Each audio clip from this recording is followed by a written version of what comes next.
This is the Senate Standing Committee on Health and Welfare, meeting number 7. The date is Wednesday, February the 23rd, 2022.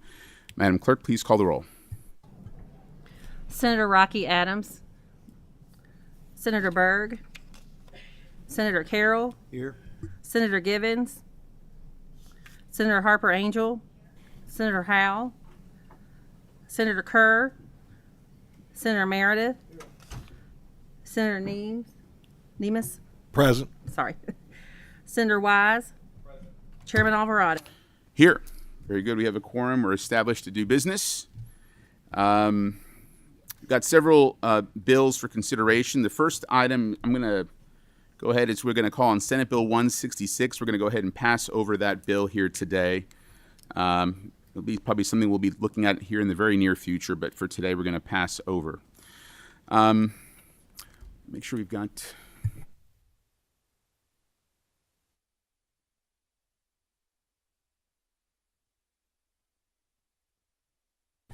All right, well, I know we've got some House bills on the agenda, and we had some requests from some of those House members, but I don't see them here yet. So with that in mind, we'll start off first with Senate Bill 10, which is an act relating to nursing and declaring an emergency. Sponsor is Senator Robbie Mills.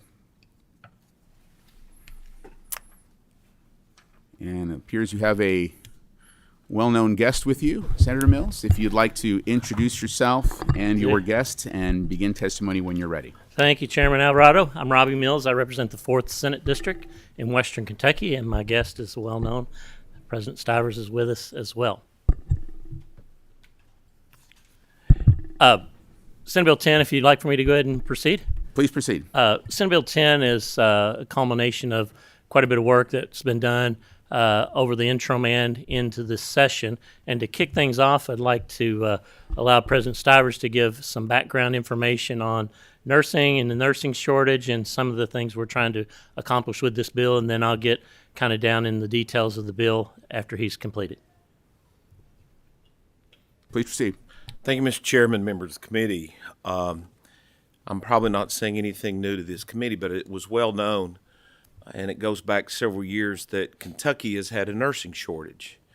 I want to think it was back in the early teens, 2013, 2014, that a study was done that showed that we did have a nursing shortage. Some estimates would say as potentially high as 10 to 12, maybe even 14,000 nurses short, some as low as 3,000 short. But it has been evident and become more exacerbated and apparent during this last couple of years with the COVID pandemic and what has occurred. We know that at points in time, the elective procedures were stopped because there was this fear of a wave of people needing admissions in the hospital. That didn't quite go that way. We lost some nurses because when hospitals were stopped from doing elective procedures, they laid off people. And one in an area I used to represent, and Mr. Chairman, in your backyard, I remember St. Clair's laid off like 200 at one point in time.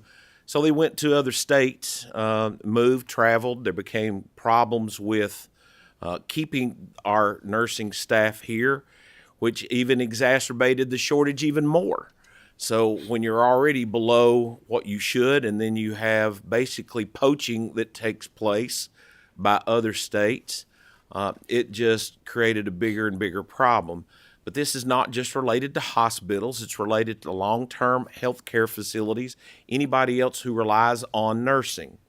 So we started looking at, and the governor entered an executive order to change the admissions requirements, and currently the Board of Nursing has set these requirements, and then the governor's executive order allowed a deviation and an increase based on certain criteria and where you were. And if you wanted to go above what the governor's executive order was, you had to petition the board. That in and of itself, if you were at 50, you could only go up like 10. That's not going to be a solution, and the governor's executive order is only temporary in nature, so we felt we needed to start focusing on how to really alleviate the problem. And instead of having some type of artificial or arbitrary number that this institution or that institution should have this many people to be admitted, we felt we needed to get rid of everything and just let the market take its course and develop a criteria that we would have quality control so the public would know that when a nurse graduates and that they are starting to work in a hospital, they are qualified to do so. The other things we looked at, which Senator Mills will get involved in a minute, is how we treat nurses who come from other jurisdictions to make sure that we create the opportunity that it is as quick and seamless as possible. So looking at all the circumstances and the landscape as it related to providing health care and quality health care, the senator and I have worked on this. We've worked with various schools and institutions. We've worked with the Hospital Association. Eric Clark, our staff member, has had communications as our conduit with the nursing board. We've looked at the governor's EO and incorporated various things into this that culminate in us being here today. And with that, that's kind of the process, and I would turn it back to Senator Mills for the explanation of the bill and a committee substitute, I understand. Right. There is a committee substitute. I don't know if we want to. Very good. Yeah, Mr. Chairman. Mr. Chairman, Senator, I would be more than happy to have action on that sub. I think many of us have received that in the last few days, and I want to commend you. I know there's been a lot of input on this bill and on this substitute from agencies like the Board of Nursing. So we've got that PSS 4 before us. I'll entertain a motion. We have a motion. Is there a second? All those in favor, please signify by saying aye. Aye. Any opposed? All right. The substitute is before us.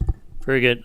Chairman, and board, there are three things that that the committee substitute on Senate Bill 10 is aimed at doing, and then we can talk about details if we need to get down into them. But the first thing is to improve the process for out-of-state and foreign-trained nurses to practice in Kentucky without compromising the standard of care. The second thing is to improve access to nursing programs by removing arbitrary enrollment limitations without compromising, once again, the quality of education that the nurses are receiving. And third is to make updates to the Board of Nursing membership, which includes term limits and geographic requirements. And we think that these changes to the nursing board will give practicing nurses more voice on the board. So those are the three global things that we're trying to accomplish in Senate Bill 10 and the committee substitute. As the president mentioned, we have had valuable input from Board of Nursing, our schools, nursing programs, hospitals, and long-term care providers along the way. If you'd like to, I could like to direct you to just a couple of areas in the bill that the committee substitute made some changes. In Section 2 and 3 of the bill, these sections amend KRS 314.041 and 051, respectively, to provide that registered nurses and LPNs from a state that is not a member of the Nursing Compact shall be able to practice in Kentucky if the registration is in current good standing in the state that they're registered and they pass the jurisprudence test. This also establishes requirements for the licensures by endorsement for foreign-trained nurses and LPNs. The major change in the committee substitute in this section was from feedback that we received from long-term care providers as it relates to temporary work permits for foreign-trained nurses. There's a new subsection 9 in Section 2 and a new subsection 10 in Section 3 to require the Board of Nursing to promulgate administrative regulations establishing the temporary work permit requirements for foreign-trained nurses. We also made several other technical changes that the Board of Nursing brought to our attention. Once again, this was to allow immediate entry into the workforce. One of the reasons that I got involved in this bill was I was contacted from a couple of people in my district that just dying for nurses, just needing nurses in long-term health facilities, and we're trying to get qualified nurses, possibly from out of the country but out of state, just anybody to come in that has the qualifications that doesn't get tied up in the bureaucracy of the licensure process. Section 5 is another place that we did a couple of things. Section 5 amends 314.111 to prohibit the Kentucky Board of Nursing from imposing enrollment limits on nursing programs that have an average pass rate of the national licensure exam of 80% during the previous 3 years. We changed that from 5 years to 3 years. That was also a comment from those that were helping give input to our process. And then finally, Section 6 amends 314.121 to limit members of the Kentucky Board of Nursing to no more than 3 consecutive terms. It subjects the appointments to Senate confirmation, and it requires that at least 2 members of the board be from each congressional district. And then limits the number of nursing educators on the board to no more than 6. We thought the geographic constraints that we're putting in here will help give equal voice from across the Commonwealth. As you all know, our state is very diverse and has diverse needs throughout the Commonwealth, and we thought that was needed as well. And then finally, Section 7 is the emergency clause, because we believe this is such a dire need that we need to put these into action as quickly as possible. So with that, Mr. Chairman, I'd be happy to answer questions or concerns. I know we have others behind us that would like to testify as well, and we want to be respectful of your time in their committees. Thank you, Senator. We appreciate that. I know this has been something we've heard during the interim, obviously, and working in that field of long-term care, I know how dire the situation is. We have a lot of facilities that are shutting down wings because they don't have adequate nursing staffing. We know that our hospitals haven't been able to operate at its fullest capacities because we don't have nursing staff to manage a lot of those wings in our hospitals. And so this is something that we really have to act. We can't afford to do that again going forward in the future. I also appreciate the fact that there were limitations put in. I don't have a clear understanding still. I know I've talked to some nurses over the years who years ago there was too many nurses in the state at one time. At least there was a fear of that. I don't know for a fact. I suspect those limitations may have been put in to kind of rein that in at one time, but clearly we've been in a shortage at least for 15 years. I know We've had a workforce shortage analysis done back in 2013 that I've often pointed out in this committee that shows that clearly we have a shortage of physicians, nurses, lots of medical professionals, and we needed to do something. And again, it's time that I think the legislature needs to act. So I appreciate all the work that's gone into this bill and how receptive you've been for changes from the Board of Nursing as far as their recommendations as well. We do have a question from Senator Wise. Thank you, Mr. Chairman. Just a quick comment. Very supportive of the bill. Senator Mills, thank you. President Stivers. President Stivers, I think you know in terms of our education meeting this session we had with President Larry Cochran from University of Cumberland, talking about how important this is for allowing our institutions with educational components of nursing to be able to open that up. And I know with Campbellsville University in my district and President Stivers, you with Cumberland's and our other universities, thank you so much for bringing this. This is a positive piece. And President Stivers, I don't know if you want to comment any more about those numbers that President Cochran was saying of what this can do to help. Yes, Mr. Chairman, Senator Wise, they have been limited, and I think they are at 50 right now under the current scenario, could go to 60 on admissions, but if they wanted to higher than that, they had to petition, I believe, the board under the governor's executive order. The president and his staff have told me they could ramp up, and Union College, which I also have, they feel pretty comfortable about this. Some question has come to whether we're going to have teaching staff available to ramp up. I know that dealing with my hometown hospital, they were willing to hire 2 master's level nurses to assist any of the universities or college in that area in helping with capacity, because that's how much there is for demand out there. So they feel very comfortable that they can go in this direction The quality control will be the rolling 3-year average of passing. But overall, I think it will be very beneficial to the institutions, and the marketplace will set some things out. And Dr. Cockrum, I think, feels very comfortable that they can almost triple within a few years their nursing program. And Senator Wise, I'd heard that's repeated in Murray State as well. I mean, almost the exact same story. Thank you. And I think it's important for us to know, I don't think any other medical board that we have of any sort, any kind of medical field board, limits how many students. That's typically a function of the universities or the colleges where they're being trained. I mean, they're obviously concerned about their own credentialing, having their pass rates be a certain level, because their success relies on those things, and they know their limitations on it. So, and appreciate all those changes. I don't have any other questions for you right now. If you'd like to hang out, we have a few more people that have signed up to speak on this issue. I think we have some members of the Kentucky Nursing Association who have signed up. I believe Dolores White, and I'm not sure if Delano or Manson, if they're both here.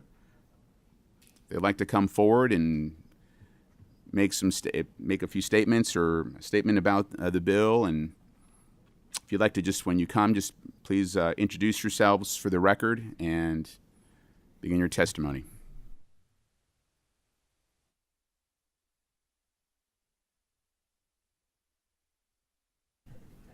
I think your microphone is off. You may want to just turn it on at the green light. There you go. Thank you. Good morning. I'm Delano Manson. I'm the CEO for the Kentucky Nurses Association, the Kentucky Nurses Foundation, and the Kentucky Nurses Action Coalition. I represent 89,000 nurses. We are 53% of the healthcare workforce and the largest profession in the state of Kentucky. With me today, I have Dr. Dolores White, who is an assistant professor at Northern Kentucky University. And Dolores, would you like to introduce yourself and have a few words? Thank you.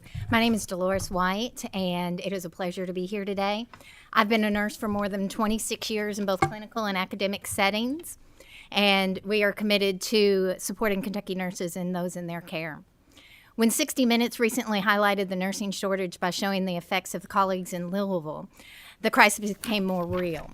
Their story of the physical, mental, and emotional exhaustion of the pandemic is every Kentucky nurse's story and worry. Today, in the Kentucky Nurses Association reports the state has 12 to 20% fewer nurses than we need.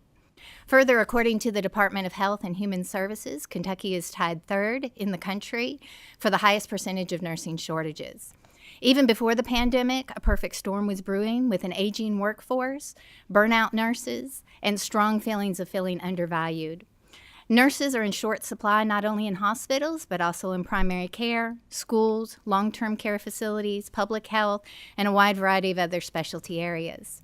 A recent survey conducted by the KNA of 850 nurses revealed that 75% reported heavy patient loads on top of as the top contributor of the nursing shortage, followed by insufficient pay. And actions recommended to alleviate the shortage included more nurses to reduce the patient loads, higher pay, adequate time for lunch and work breaks, and non-clinical staff to offload the non-clinical tasks currently being handled by nurses.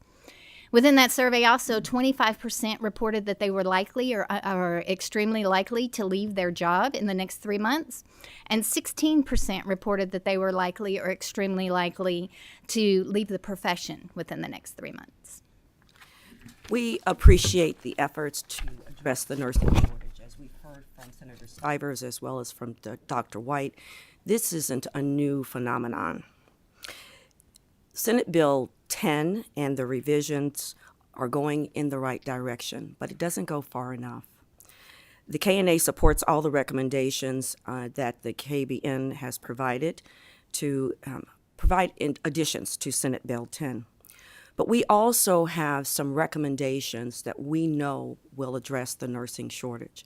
We have a 5-point plan, and we're not the type of organization that just comes to provide things to say, we don't want that. We come with solutions. And so our 5-point plan includes a recommendation and an ask for $100 million to address the nursing shortage.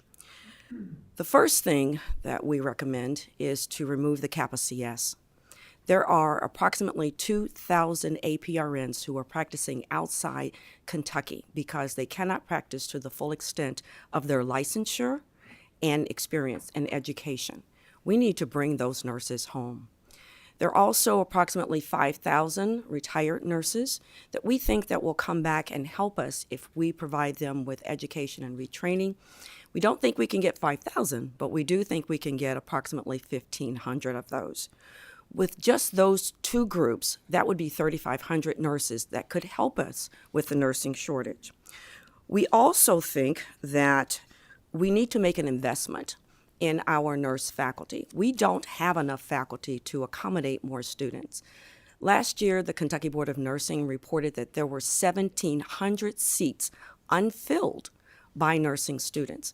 We don't have the faculty or clinical practice areas in order to accommodate 1,700 students at this time.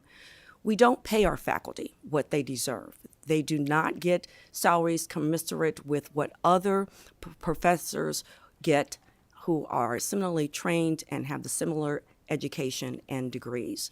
So we need to have more faculty, we need to increase the salaries for the faculty, and we need to have a program for loan forgiveness for faculty. Many faculty produce nursing students who will make more than they make in their first year of working as a registered nurse.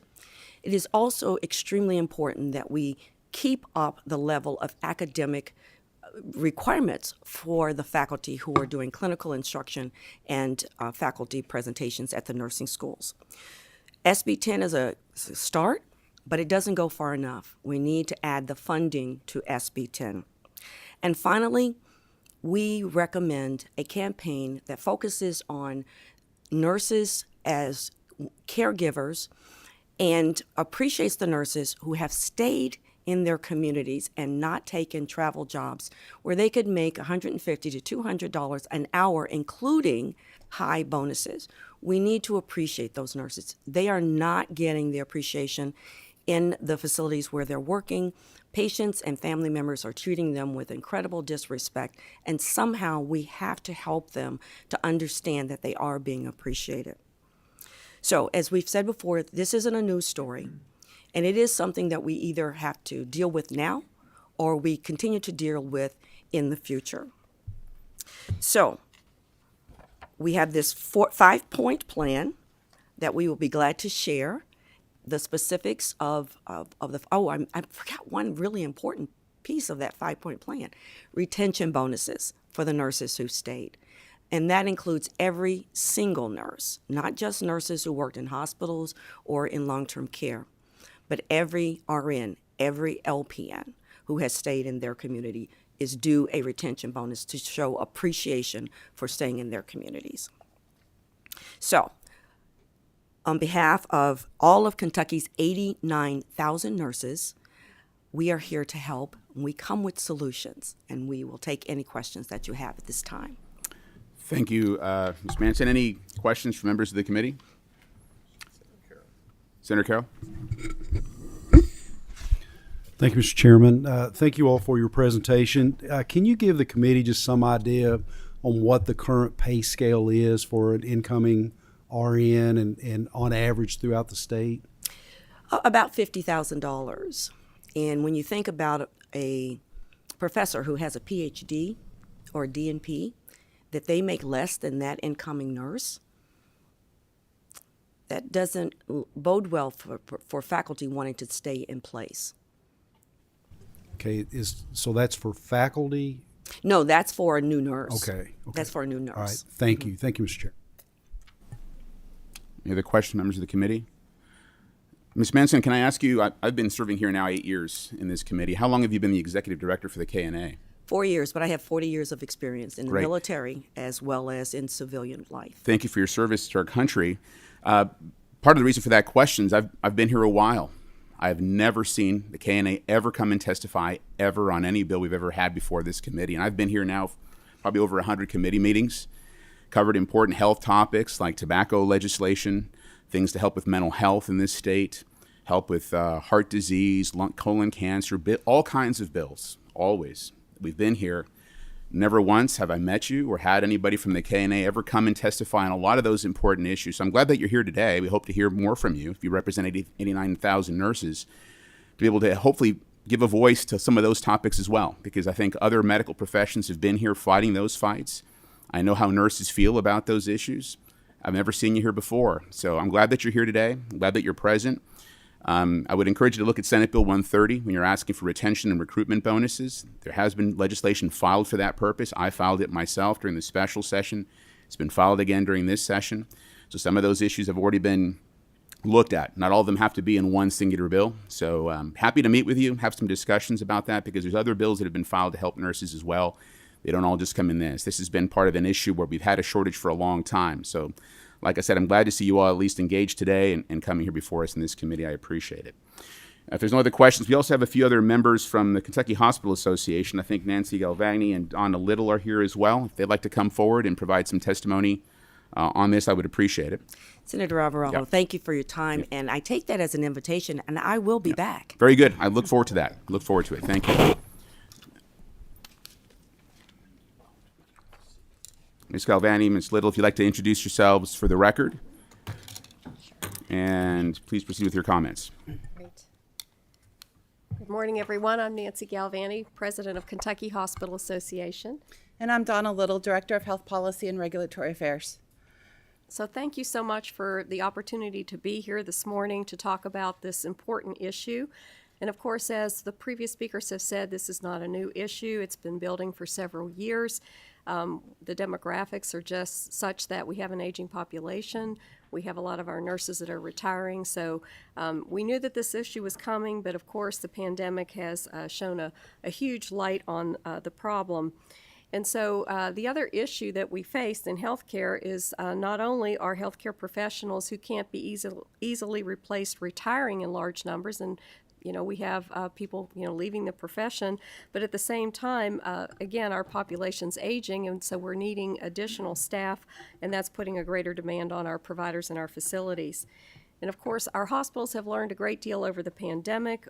We are capable of expanding our capacity. We can certainly add additional beds to treat patients, but the problem is that we can't just add additional staff that's necessary to staff those beds without more workers being trained. This is not just a Kentucky problem. It's a problem that all of our hospitals across the country are facing. They were facing this prior to the pandemic, but of course it's become more acute with the pandemic in the last 2 years that we've been through. As you've heard before, I would confirm what Senator Stivers said. The estimates of the nursing shortage in Kentucky range anywhere from 4,000 to 10,000 vacancies. And I would agree that fatigue, burnout, and mental distress from this ongoing crisis have led to even more retirements and resignations among experienced nurses, and that otherwise, we would not have expected to leave the profession. And of course, we're losing experienced nurses, and so that's a big strain as well. They cannot just be easily replaced with new graduates. Another issue that's been touched upon, and I can confirm that hospitals are burning through their reserves to hire traveling nurses, and they come at national rates of pay, not a Kentucky rate of pay. So our hospitals, both small and large, are competing with hospitals in other states, in New York, in California, and the wealthier states, and even the federal government for the same nurses. Few of our hospitals can pay $200 to $250 an hour for a traveling nurse to fill these gaps. These expenses are not sustainable, and they could easily lead to cuts in services, and we know that hospitals are already looking at what services they may need to discontinue. We recognize that in the near term, there's no easy answer to the shortage of skilled nursing and other healthcare professionals. However, Senate Bill 10 is an excellent step towards addressing the longer-term goal of adding more qualified nurses. So on behalf of our Kentucky hospitals, we want to thank Senator Mills and President Stivers for taking the lead in addressing this need to remove the artificial barriers to increasing the number of nursing students and eventually the number of nurses available to serve our patients. Our hospitals are eager to be good partners in providing clinical opportunities for student nurses. I know as I've been out recently traveling and talking to hospitals, many hospitals have never even been asked to provide a clinical site, but they're very willing to do so. Our KHA Workforce Committee is actively engaging with partners in KCTCS, the Board of Nursing, SOAR, and many other groups to seek solutions not only for the nursing shortage, but the larger problem of the need for more healthcare workers of all types. So making sure that our patients, who also are your constituents, receive the best and most timely care is always our guiding principle. And I want to thank you all for tackling this very tough issue, and we urge you to pass Senate Bill 10. We have a motion on the bill and a second. Any other discussion? Senator Carroll? Thank you, Mr. Chairman. On the issue of traveling nurses, I know there has been some discussion about possible price gouging from these companies that coordinate these efforts. What is the average profit per hour? I know you said $200 and something an hour. How much of that actually goes to the nurse and to the company? So, Senator Carroll, we really don't know that. That's what hospitals are paying. But we don't really know what these profit margins are. We don't know how much is actually going to the nurse. And price gouging is something I hear my members are calling me every day about the tactics that some of these agencies are going, recruiting staff, getting people to go into the hospitals and recruit other nurses to leave. Sometimes we have nurses that are not really traveling. They're not going out of state, but they're going down the street. And so it's quite a concern and something that we've looked at our existing price gouging law in the state, because we do have a price gouging law for other things and disasters. You can't raise the price of gas or water or those sorts of things. But there's no authority right now for our Attorney General to even look into these travel nurses. And so that's something that could be very helpful. Okay. Thank you, Mr. Chairman. Thank you, Senator. If you look at House Bill 282, that'll be something we'll be probably looking at a little bit later on this session as well. Any other comments? Not, Madam Clerk, please call the roll. Senator Rocky Adams. Senator Byrd. Quick explanation. Please proceed. Nursing is an extraordinarily noble profession. And my mother was a nurse, and my sister's a retired nurse, and I've stated this publicly. I don't ever want to be in a medical crisis without a nurse by my side. So thank you very, very much. I'm looking for the nurses in the room for all that you do and everybody that you represent. And I'm very glad that we're at least moving forward somewhat here. Thank you. Senator Carroll. Aye. Senator Givens. Aye. Senator Harper Angel. Explain my vote, Mr. Chairman. Please proceed. I'd like to thank the sponsors for bringing this legislation to address this critical need. I particularly appreciate the fact that of the committee sub, that you worked with various entities to improve the bill. I do think the greatest improvement could be if we had some retention money set aside in our budget to really work toward keeping our nurses long-term in Kentucky. But this is an excellent first start. I vote aye, and I thank you. Senator Howell. Aye. Senator Kerr. Senator Meredith. Explain my vote, please. Please proceed. I vote aye, and I appreciate Senator Mills and Senator Stivers bringing this bill. Certainly is a good start. But I'm a little bit concerned that we don't have more focus on the retention side of it. Again, it's not a criticism of the bill, but I don't think people understand how demanding nursing has become. And we can recruit all the nurses we want, but if they're not going to stay in the profession, we haven't gained anything. And quite truthfully, I think being a floor nurse in a hospital, working in a long-term care facility has to be one of the most difficult jobs in the face of the earth. And we have to look at how this current situation, while it's been evolving for years, has really been accelerated for other reasons that are just not work-related, they're whole person-related. Like not having child care available to you during the COVID crisis. I mean, what is a nurse supposed to do if you're responsible for your children? So I hope we use this as an opportunity to really think outside the box and really look at the work life of our nurses, because I think there's things we could do within our research facilities to reduce the paperwork and the bureaucracy that is obviously there. That's a stressor as well. Maybe look at changing the role of the nurse and looking for more assistance to help them do their core functions, because they do so many different things. So I think we really have to look at the whole person, not just the work person, and try to address those issues as well. So this is going to be a big challenge. It's not going to be resolved overnight, but again, certainly we need to get as many people in the field as we possibly can. but we really have to focus on the retention as well. We can pay bonuses out the wazoo, but if it's not going to improve the quality of your life, it's not going to do us any good. So we really need to get some attention. But again, I commend you for bringing this bill forward, and maybe this is just the start. So thank you. Senator Nemes. Aye. Senator Wise. Chairman Alvarado. Aye. The measure passes 10-0 with favorable expression to the Senate floor. Congratulations, Senator. Thank you, President Stivers, for coming and presenting this bill. Thank you very much. The next item we're going to be taking up is House Bill 127, an act relating to court-ordered mental health treatment. The sponsor is Representative Ken Fleming. Representative Fleming, if you'd like to come forward, introduce yourself and your guests, and please begin your testimony.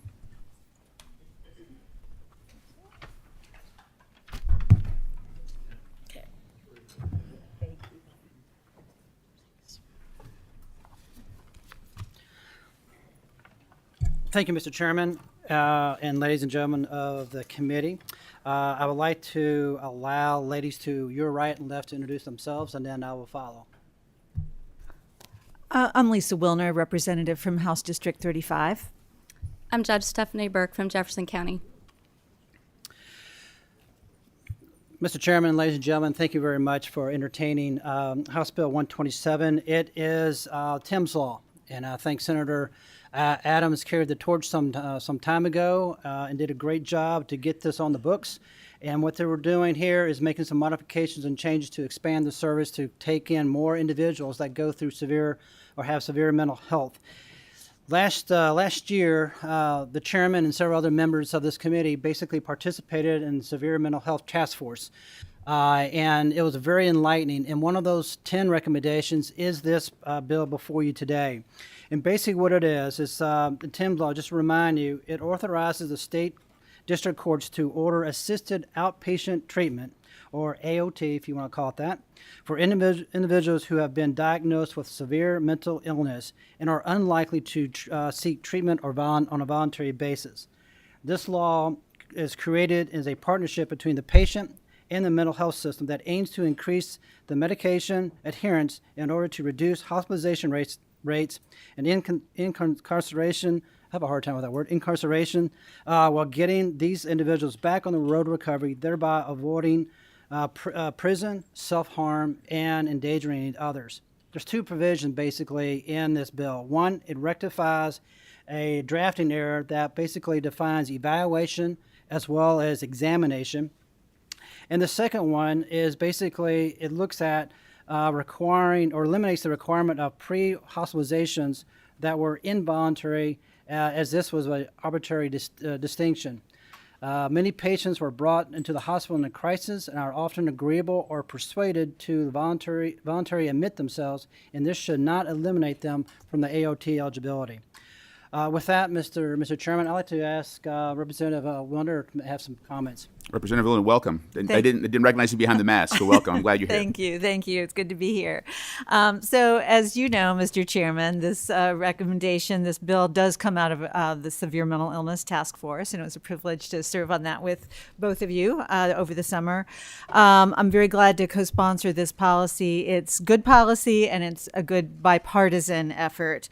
The bill would expand implementation of Tim's Law by making some technical changes. It would remove barriers for people struggling with severe mental illness to be able to access assisted outpatient treatment. The changes would help disrupt the cycle of houselessness, arrests, incarceration, and involuntary hospitalization that is the fate of too many severely mentally ill Kentuckians. Tim's Law provides a more humane and compassionate approach to addressing severe mental illness. It's also a fiscally responsible approach shown to decrease emergency room visits and jail time. We know from the experience of 40+ other states that court-ordered assisted outpatient treatment works, and it's working in Kentucky on a limited basis. This bill would make more people eligible for this very good program. Thank you. Thank you very much, Representative. Before I have Judge Burke make some comments, I don't want to float her ego, but it's very well deserved. Her professionalism her intensity, her passion, and how she's pioneered in this particular area in terms of helping people get back on a road to recover is immeasurable. And so, so with that, I know she's going to give the nuts and bolts of this bill, and then I'll let her go ahead and make her comments. Thank you. Thank you, Mr. Chairman. I'd first like to thank Senator Kerr and Representative Bentley and the members of the SMI Task Force for bringing this important issue and getting this bill filed. This is a very important measure. Tim's Law, the effort behind it so far has been critical in getting a SAMHSA grant, which is active in Jefferson County right now, and I can tell you that the benefits of having that grant has proven effects with the individuals that we're working with in that program. The bill before you now is pretty much a statutory cleanup of the bill from 2017 with the changes in 2020. It has two critical defects in its current form. First, the inconsistent use of the word examination in the current statute creates some unwanted outcomes, which would allow for the dispensing of a clinical examination by a qualified mental health professional of the patient. Clearly, that was not the intent of the drafters, and the statute, the draft fixes that delineation between the two words of examination and evaluation. The evaluation is what is done by the qualified mental health professional when assessing the patient's clinical condition. The examination is when the court takes sworn testimony of the petitioner, and it distinguishes that in the amendment. The second thing that it does is very important. In the amendment clarifies due process errors in the original language pertaining to the calculation of time for the filing of reports and the scheduling of the hearing. And specifically, the statute in its current form fails to clearly state when the reports are to be filed by the qualified mental health professional. And it actually allows them to be filed after the hearing. Now, clearly, in no circumstance would we ever allow evidence to be filed after a trial. So the bill clarifies that error. It also allows that the timing of the hearing be consistent with 202A, which are mental inquest warrants for involuntary involuntary hospitalizations. The reason is the way the statute is worded now, in its clear reading, it would allow for a hearing to be scheduled one day after the filing of the petition in certain circumstances. That does not allow for any notice to any of the parties, and clearly that could not be the intent of the drafters. So this is merely a cleanup of the language to make sure that due process is afforded to the parties. It protects the bill from scrutiny by a higher court because in its current form, if it were to be reviewed by a higher court, it would certainly be struck down for those errors. The other thing that the bill does is it changes and expands their criteria of eligibility for persons who would be eligible for AOT in Kentucky. And as Representative Fleming said, it eliminates the requirement that prior hospitalizations be voluntary or be involuntary. That is an arbitrary distinction. We know that when persons are brought to the ER, they are often persuaded to sign in and do a voluntary. Those persons should not be excluded from the AOT criteria. We want those persons to also have access to this very meaningful process. Also, the amendment requires a nexus between the patient's history of non-adherence to treatment and their negative outcomes of rehospitalization, arrest, and incarceration. Currently, in the flow of the language of the bill or of the law as it stands, there is no nexus. And that in and of itself is a due process problem. So this fixes that. It doubles the look-back period for when you're looking for periods of time for hospitalization and how many hospitalizations. And the reason it does that is that we know that these individuals are often incarcerated for significant periods of time. That would break up the hospitalizations in the timing when you're looking for if someone qualifies for AOT. We don't want to exclude people that should qualify and are very good candidates for this program. So that is the purpose of including and extending the look-back period. Finally, the language in 127 does not limit eligibility to those with a history of hospitalization. And this is the most important thing that the bill does. The bill extends and expands eligibility to those who have a history of behavior that also led to their arrest and incarceration. And we know that AOT reduces rehospitalization and arrest and incarceration, but Tim's Law in its current form in Kentucky only addresses hospitalization. So this is a very important change for Kentucky, and I strongly urge you to vote yes. Thank you. Thank you, Judge, very much. And I'll conclude with this, Mr. Chairman. Part of my DNA, I always look at costs. So when you look at costs and saving costs and how it affects with policy and so forth, it's a win-win. So looking at the SAMHSA grant, I want to read just a couple of sentences out here, and you'll get a perspective of what the judge just mentioned in terms of reducing costs, in terms of hospitalization and getting people back on the road to recovery.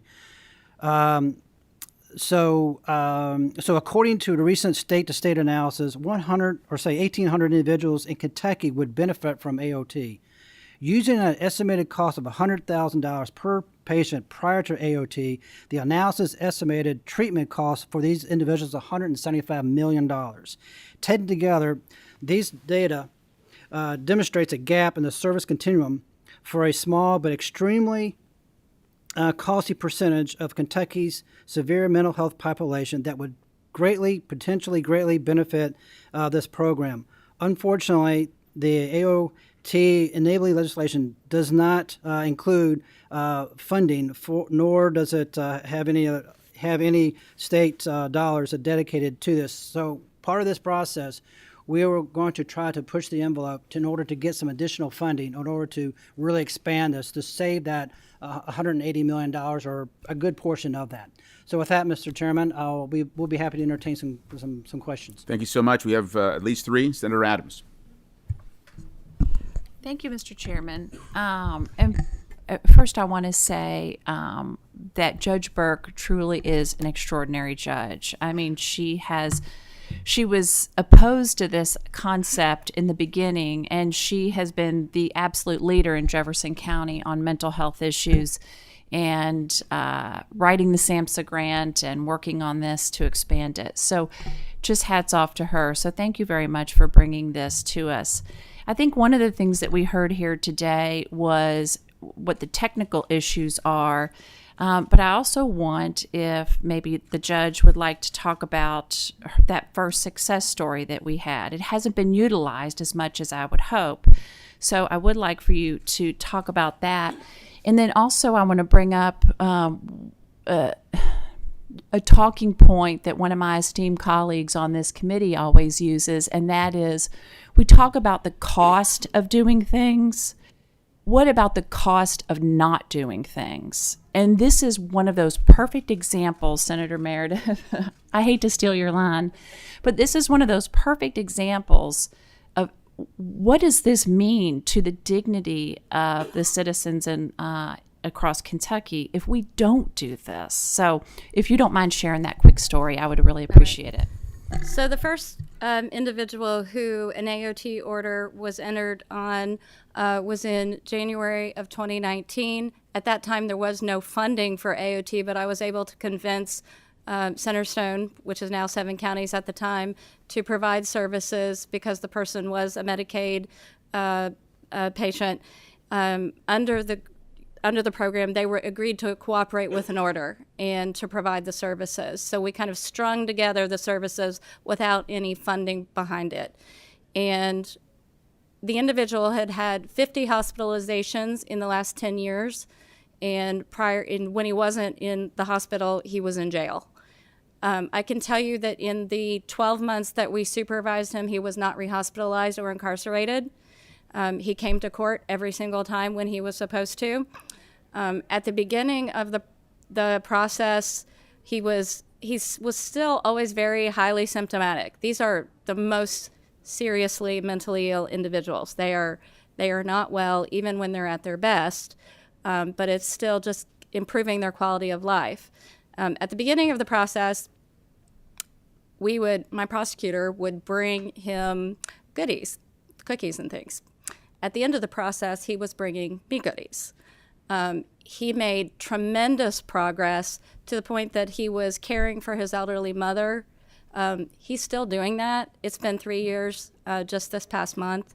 He has not been re-hospitalized or incarcerated in 3 years. He's still getting the services and compliant with the services and medication compliant. He needed the wraparound services and the case management that we gave him for that year. It made all the difference in the world. We were able to determine that just in that 12-month period, at the rate that he had been going, we could extrapolate what the savings was, and more than $500,000 in savings in just the amount that he was utilizing in hospitalization in local incarceration cost. That's $500,000 on one person. Right now we have about 35 individuals between Jefferson and Hardin County. We have been kind of doing our own numbers. The numbers are staggering. The cost to not just in hospitalization and incarceration, but the cost to law enforcement, to your crisis intervention, to your emergency rooms. We know that these individuals have emergency room stays that are much longer than if you and I were to go to the emergency room. We know that the cost to the community is great because these people become a very big burden on the community. When we say nuisance value, it's not a very nice word, but that's the truth. We know that their families and the cost on the families is great. So we have seen significant improvement in all of those categories, and you really can't put a dollar figure on most of it. Very good. Thank you. Senator Meredith. Thank you, Chairman Alvarado. My question is on page 2 of 3, lines 22 through 27. And it starts with, has a history of repeated non-adherence, and then defines it as twice within the last 48 months, and then the last 24 months. Twice in 48 months doesn't seem like a pattern. So it's not a criticism. I'm just curious, what's the science behind 48 months, 24 months? Is this something that other states have done, or why do we focus on these particular time frames? So the reason for expanding the time frame, like I said before, is because a lot of times these individuals, the hospitalizations are broken up by long periods of incarceration. We know that these individuals, when incarcerated, typically have a competency evaluation request. And right now, individuals are sitting in jail for 6 or 9 months just waiting on the evaluation. Even on low-level offenses, spending much more time in jail than they ever would serve if they'd pled guilty on the first day they got there. Wasting lots and lots of time and millions of state dollars. And it's really inhumane, but it's breaking up that 24-month period where they would otherwise be eligible.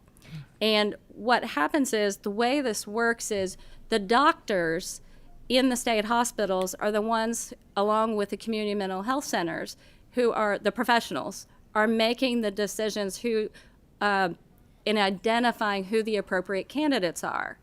So it gives the doctor a really good period of time, that 48 months, to look at the patient as a whole and see if this is a good candidate. Whereas 24 months may not be a good enough period of time. And it puts the right person, meaning your mental health professionals, and it gives them enough amount of time to see if this is a good candidate. Okay, thank you. Thank you, Mr. Chair. One more question, Senator Givens. Mr. Chairman, thank you, and I'll be very quick, and this is more of a comment than it is a question. Thanks for the legislation. I like the approach you're taking. Something that's come up in the conversation, and Judge, you spoke to it using the words of extending and expanding eligibility.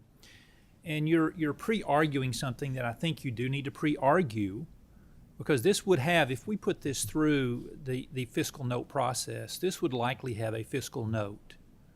I have a sense that we're expanding the number of folks that are going to be going through this treatment process. Thereby, the direct cost to the taxpayer is going to show up as a cost.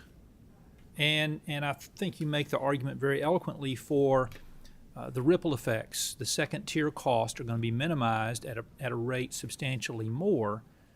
So, Mr. Chairman, I use just this moment to encourage us as a committee. Let's see if over the interim we can have the cabinet come and talk with us about a process to start measuring the effectiveness of programs like this. And I'm going to vote for your legislation. I'm excited to see the effect, but we never seem to have anyone quantify it. And I know the quantification is going to be nebulous at times. But if we could have someone quantify it and say, over the course of 2 years, we've saved $50 million, or it's a program that's not worth doing. And I feel like yours is worth doing, but there are numbers of folks that come to us and say, if only you'll take this action and invest this $10 million today, I can assure you that over the course of 4 years, you'll get $50 million. We hear that so often, especially in this space. So for the benefit it may provide us in the future, Mr. Chairman, let's see if we can have the cabinet come and talk with us about that. Thank you. Very good. Sir, may I respond? Yes, please. I think the Senator Gibbons is spot on. The judge and I have gone through, had spent a lot of time to try to quantify that cost. To go through and ask the cabinet to come up with some cost allocations of all those ancillary services that come into that process and so forth. We're having a difficult time, to be honest with you, Senator, in order to get that information that we feel comfortable with it. But I think going through the interim to flesh this thing out, to find the return is vitally important, and I appreciate you recognizing that and bringing that up. Like I said, we've come up with how much it costs from a personnel standpoint, but the $180 million that I mentioned, it's probably significantly higher. How much?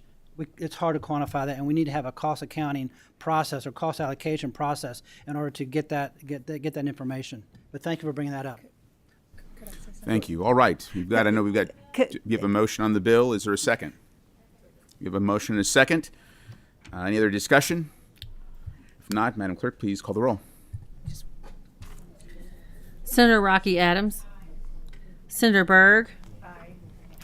Senator Carroll. Aye. Senator Gibbons. Senator Harper Angel. Senator Howe. Senator Kerr. Senator Meredith. Senator Nemes. Aye. Senator Wise. Chairman Alvarado. Aye. The matter passes favorably with a vote of 10-0. It'll be reported to the floor with favorable expression. Representative Wilner, Judge Burke, Representative Fleming, thank you for coming today and presenting this bill. It's much needed. Hoping to see this program even work that much better going forward. Thank you, Mr. Chairman, and ladies and gentlemen of the committee. Thank you. Next, we have House Bill 237, an act relating to education required by the Board of Examiners of Psychology. The sponsor is Chairwoman Kimberly Mosier. And good to see you, Chairwoman. I know we've got the next two bills are yours, so we're going to start with 237. If you've got any guests who want to come forward and or if they're joining us remotely, I see Dr. Schuster there remotely, I think. Right. But if you'd like to introduce yourself and have your guests introduce themselves, and then please begin your testimony. Okay, thanks very much. Thank you, Chair Alvarado. Thank you to the committee for giving me the opportunity to talk about this bill today. I do have some guests with me, Dr. Sheila Schuster and Eric Russ with the Kentucky Psychological Association are here to help me answer any of your questions and kind of flesh out the discussion on this bill. This really is a simple provision that the Kentucky Psychological Association asked for and brought to me. And I don't know if I properly introduced myself. I am Representative Kim Mosier for the record. But well, you know, it's a technicality that we need to do. So the Kentucky Psychological Association really felt strongly about bringing this forward as a mechanism for keeping psychologists in Kentucky. What we have in statute currently allows psychologists who are masters prepared to function and practice as a licensed psychological associate. But the way that the curriculums are currently structured, we no longer really have that master's level break. We have PhD programs that include it's a master's PhD, so we no longer have that delineation. All this would do is allow individuals who are admitted to a psych PhD program, who qualify and meet all of the eligibility standards for having that master's level, to practice under supervision as a licensed psychological associate and keep them in Kentucky. So that is really basically the provision. Dr. Schuster or Eric, if you'd like to add anything, I invite you to do that now. Thank you. Thank you very much, Representative Moser. Dr. Schuster, we have a motion and a second on the bill. I don't know if you want to. Hey, I learned a long time ago not to speak if we've got a motion on the bill. Thank you, Dr. Schuster. We appreciate you being here, and I know you're experienced at that, and you kind of know what that means. And I know Eric Russ is on as well. We appreciate you joining us. But with a motion and a second, any other questions or discussion? That, Madam Clerk, please call the roll. Senator Rocky Adams. Senator Berg. Aye. Senator Carroll. Aye. Senator Givens. Aye. Senator Harper Angel. Senator Howell. Aye. Senator Kerr. Senator Meredith. Aye. Senator Nemes. Aye. Senator Wise. Chairman Alvarado. Aye. The matter passes favorably 10-0. It'll be reported favorably to the Senate floor. So we thank you all for joining us. That was very convincing, Dr. Schuster. We appreciate that. Thank you. It was my best testimony of the session. I appreciate it. Thank you. Thank you. Next item on the agenda is House Joint Resolution 28. It's a joint resolution directing the Department for Medicaid Services to request guidance from the Centers for Medicare and Medicaid Services for Medicaid coverage on prescription digital therapeutics in the Commonwealth of Kentucky. Chairwoman Mosier, the floor is yours. Thank you so much. This is a joint resolution, as you've described, that really discusses prescription digital therapeutics. And I do have a guest with me who is an expert in this area and is an example of this sort of technology. All this is a Class 2 FDA-approved software-based medical device app that's designed to connect patients and their healthcare providers for the treatment of substance use disorders. We have seen through the course of the pandemic a 49% increase in drug overdose deaths, and we really have an opportunity, I think, here to introduce some technology. All this resolution does is request, it directs the Department for Medicaid Services to seek guidance from CMS on whether or not this is something that Medicaid should cover in the future. It really, it doesn't, it's not directing Medicaid at this point to pay for this. It's just taking a look at this technology. We've seen that this has become a very useful tool for patients, especially during COVID. It's part of telehealth, if you will. It's an extension, really, I think, of the provisions that we put in place.